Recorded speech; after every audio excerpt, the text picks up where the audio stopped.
Board పైన ఒక number రాయండి.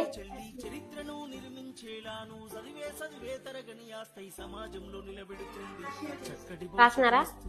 మీరు రాసిన నెంబర్ ని అవరోహణ క్రమంలో రాయండి. నెంబర్ కింద ఆరోహణ క్రమంలో రాయండి.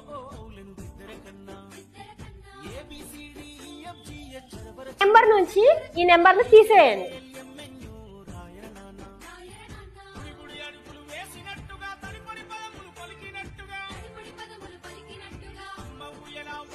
దీపాలి, నీకొచ్చిన ఆన్సర్ లో ఫస్ట్ నెంబర్ చెప్పు. 5. నీకొచ్చిన answer 594. Right or wrong? Right. Soujanya, నీకొచ్చిన నెంబర్ లో ఫస్ట్ నెంబర్ చెప్పు. 1. నీకొచ్చిన answer 198. Right or wrong? Right. Sunil, నీకొచ్చిన ఆన్సర్ లో లాస్ట్ నెంబర్ చెప్పు. 6. నీకొచ్చిన answer 396. Right or wrong? Varun, నీకొచ్చిన నెంబర్ లో లాస్ట్ నెంబర్ చెప్పు. 5. నీకొచ్చిన answer 495. Right or wrong? Right. వచ్చిందా ఆన్సర్?